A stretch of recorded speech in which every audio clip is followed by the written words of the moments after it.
tayo! At ngayon, araw na ito, ituturo namin kayo sa aming caravan. Ngayon, ito ay cappuccino. Sama cappuccino kasi may ano siya dyan. Ano dito? May parang kama siya dyan. Mamaya ipapakita namin sa inyo kung paano, kung ano yung nasa loob yan. Ito ngayon, ganito yung dalian mo! Ito yung lagyanan ng tangke. O yung sa atin sa Pilipinas, yung mga gasol, ganyan. Ito, dito ang lagayan yan. Papakita ko sa inyo. Ganyan yan. Ayan, dalawa ang gasol namin para kung sa kaso mahaba ang biyahe, may dalawa kami. Ito nagpapunction to sa heat water, sa aming heater, at saka sa ref. Pwede rin siya sa ref. Kaya maraming gamit yan. Tapos ito yung hose namin. Ito namin kinukuha yung sa tubig. Mamaya papakita ko sa inyo kung saan nilalagay yung tubig. Kasi dito may ano din to, may tangke ng tubig. So ito labasan to ng aire. Labasan ng hangin para sa interior. Ito ay, alam niyo na, o gugustuhin niyo malaman. Ito ay aming yung anuhan, labasan ng dumi. Ng dumi, alam niyo na, mamaya ilan. Tapos, ito ba bukas? Ito yung pinakagarahe dito. Bodega, garahe. Ito yung nilalagyan namin ng mga kosas, ng maleta. Makikita nyo. Andiyan lahat ng mga gamit namin ngayon. Pwede namin lagyan yung mesa. Yan. Tapos ito, ibababa to. Mamaya papakita namin sa inyo kung paano yung binababa.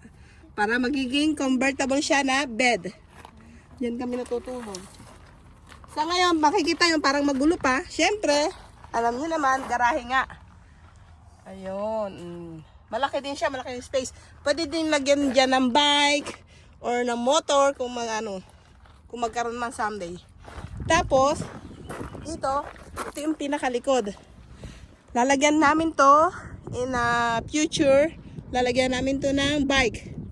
Pwede kasi lagyan to ng convertible ng lagyanan ng bike, ng mga causes pa.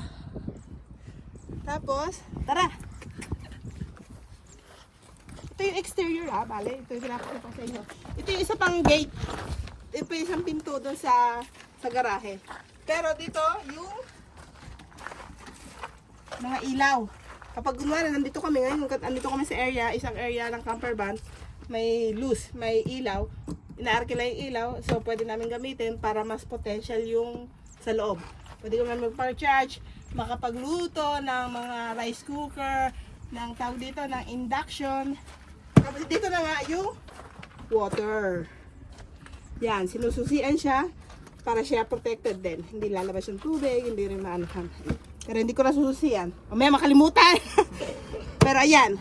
Tapos ito yung exhaust. Parang yung sa heater. Diyan siya pinakalumalabas. Vale. Ito yan. Ngayon, tapos meron din kami yung pang alcalzar. Ang tawag dyan para kung hindi kami level, dyan namin dyan nilalagay yung pinapantay para pantay sa loob. Tapos ito yung driver seat. Tara, cameraman. Ito yung aming driver seat. Ito, pag ganyan, pag gabi, nilalagay namin para hindi kami nakikita sa loob. Ginaganyan. Di? Ngayon, convertible na siya. Nakikita nyo. Ito din, ganyan. Binababa. Dalawa dito. Isa yung conductor, tsaka yung semi-conductor. Ay, ano yun? Tawag doon? Basta yung piloto. Tapos binababa din yan. Mamaya papakita ko sa inyo yung loob. Tok. Tao po ito. Kahit hindi mukhang tao. Welcome to our humble caravan. Ito po, lalagyan ng puto ng basura. Sabi. Pero ngayon nilagyan po namin ng yung mga tsinelas. Alam Pilipino. Nilagyan ng chanclas na pang loob at pang labas. Papasok po tayo. Ayan. Andito na po yung sinasabi ko sa inyo kaninang convertible na kama. So, paano nangyayari yan? Patras. Ay, dito, may clam siya. Sinusultar namin yan. At saka doon.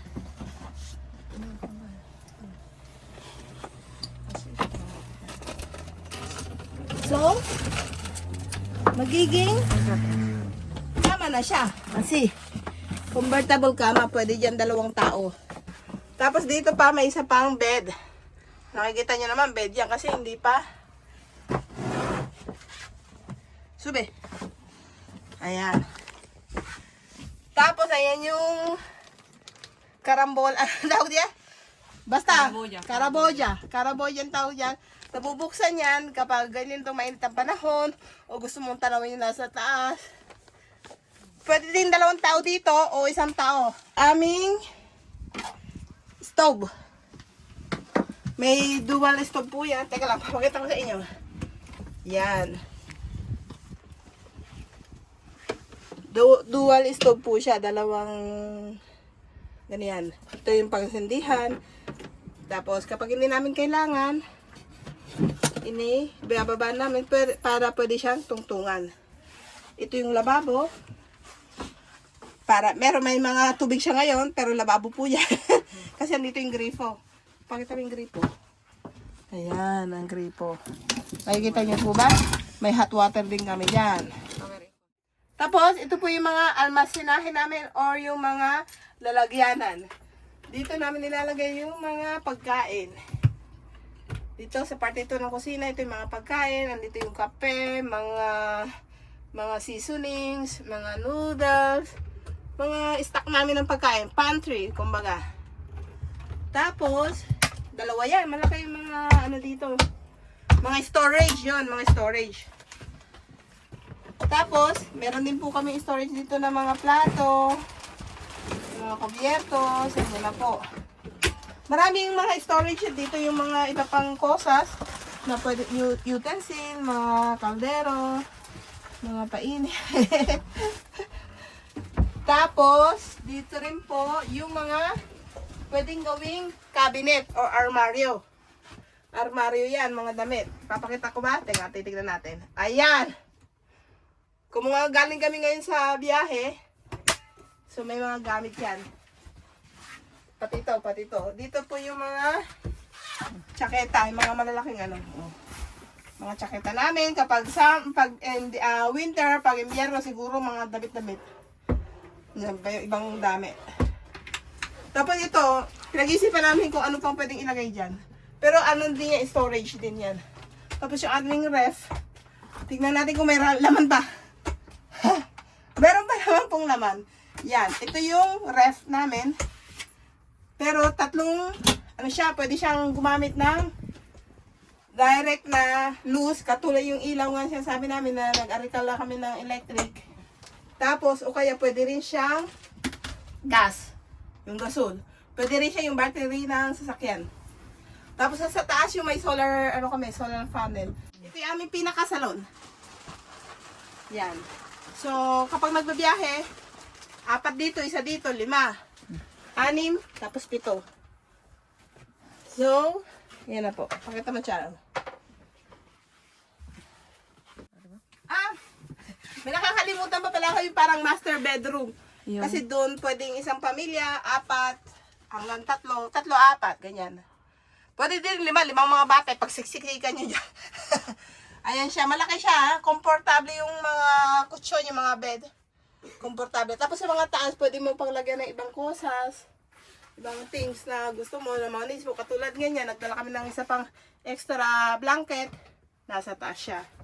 Tapos ito, mga nabababato. Yan. Tapos may musketero, para hindi pumasok yung mga lamok. Kung ayaw mo naman ng musketero, gaganon mo lang. Teka lang ha. Para to. Ayan. Gaganyan mo lang, tapos bubuksan. Gaganyan. Para pumasok ang, tapos makita mo yung view. Sino yung view? Para peace. Tapos dito rin. Ayan o, may iba. Ala, kapitbahay! Wala.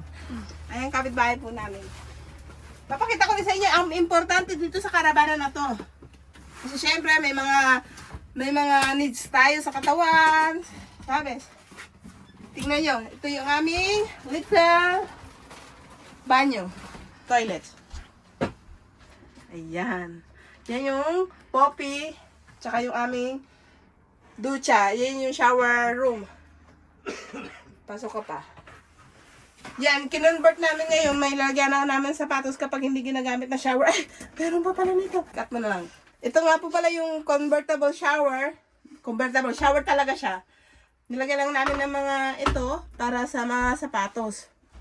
Para hindi nakakalat dito. Tapos ito po, tinatanggal yan. Para maging shower. May privacy. Yan. Nagaganyan yan. Tingnan natin. Diba po? Oh. Pwede pa yan dito. Kaya, talagang mga ganda siya. Tapos may ano din siya, may airflow. Andyan siya, pwede siya. Ayan, ayan, shower. Andito yung mga utensil para sa banyo. Ayan. Tapos andito yung mga papel. Ikaw, kayo na lang bahalang magkulokar. Ah! Kala ko may sorpresa. Wala. Ayan yung pompi namin. Yan yung pinaka na may papakita namin kung siguro may video na kami kung paano nililinis to. Yan. So, humble lang siya. Maliit lang siya, pero napaka... Ngayon, ipapakita namin yung side ng konduktor o ng driver. So, vamos.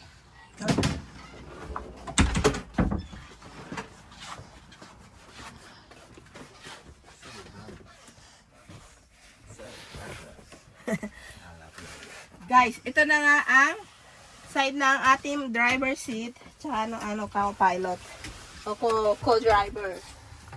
So, yun na nga sinabi ko sa inyo. Paano to? Nasaan na? Ayan. Bababa natin to kapag hindi kailangan pag sa umaga. Yan, nagbintana na siya. And then this one. Ayan na po siya.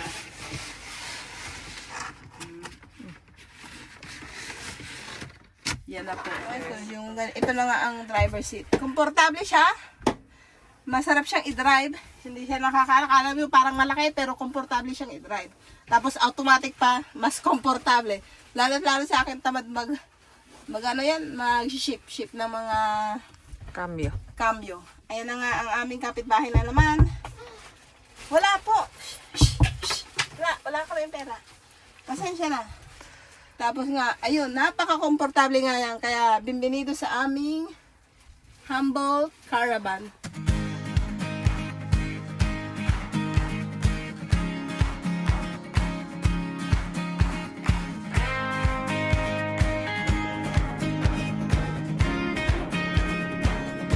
Sa umaga'y liwanag. At yan na nga po, nagtatapos ang aming van tour.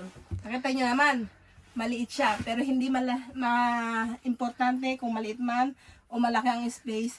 Kapag nagbabiyahe kayo ng pamilya, ang importante, yung memories nyo ng pamilya mo, nasama-sama kayo, nag-adventure, na ma-experience ang makita ang mga lugar na makikita mo lang kapag lagang babiyahe kayo. Kaya yun po. Salamat po sa panonood. Sa susunod po ulit. Iglab ang pangalan ng aming tahanan. Sa bawat biyahe, puso'y nagliliya.